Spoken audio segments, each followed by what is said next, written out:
not like the Lubavitch Rebbe, like a Rebbe is just like your own little personal rabbi.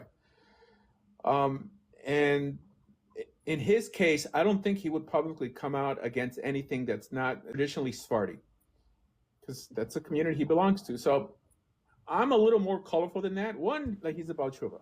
Okay, I mean, I've probably been religious longer than he's been religious, which means because you're Baal Tshuva means you have a whole family that's partially religious, I guess in his case, because he's Israeli. So when you become religious, they expect you to become Sephardi to the T.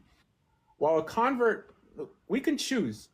I identify more as Ashkenazi, but like hashkafically, like in terms of my philosophical outlook, I identify more with like Timanim, people who went mainly by the Rambam. I mean, it's a community. If I needed to align myself with one, so the problem with that is that when you ask someone for an opinion that is true, whatever that actually means, they just regurgitate what they heard from their rabbis. They don't really think about it themselves. So this is why someone like Tovia Singer will just say, well, the Rambam says that Islam is not idolatry. So then every Muslim comes out and say, oh, look, even Tovia Singer is saying they were not idolaters. But all he's doing is quoting the Rambam. But there were other rabbis like the Ran. I have a video online. If you type in Islam is Avodah Zarah, and I bring down at least 8 rabbis who call Islam idolatry. And it was the Rambam. He was the first one to ever say it was not idolatry. The problem is after him, he codified halakha. So most people would just say, well, if the Rambam says it, it's good enough for me. But they typically didn't comment on it.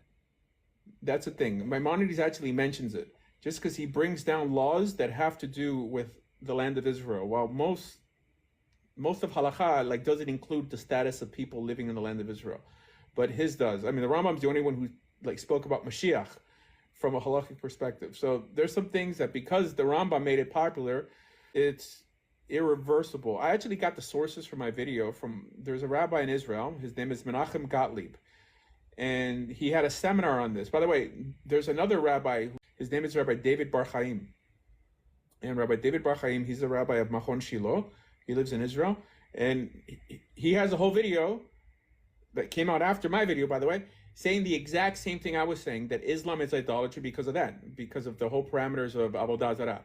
And everyone feels, I mean, I think he's probably the most knowledgeable religious Jew in the world. I think most people acknowledge him as that, Rabbi David Bar Chaim. Yeah, the only people who say it's not, well, first of all, it's true that it is monotheistic. Okay? Right, but that doesn't mean anything, like you could worship a cow and be a monotheist. Yeah, right, I know, but it's very confusing. I mean, if you say it from a religious perspective, if you're worshiping one God, right, it seems almost heretical from a religious perspective to acknowledge that more than one God exists. So you're saying, oh, if you say they're worshiping one God, that means how many gods are there? Well, there was one God, so they must be worshiping the right God. Right. It's like a Jedi mind trick. Right. But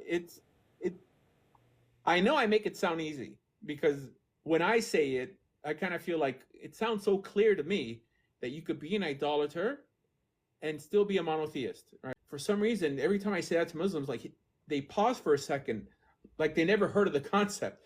But right. Of course they have. They just never really. The average person doesn't calculate these things in their mind. They just repeat what everyone else says. Yeah. But they would acknowledge that only because you're a monotheist doesn't mean you're not an idolater. They think that everything should submit to Islam's understanding of everything.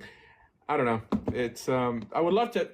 Every rabbi, by the way, every rabbi that I've dialogued with on this issue, and I've debated tons of rabbis, they end up agreeing with me. They end up,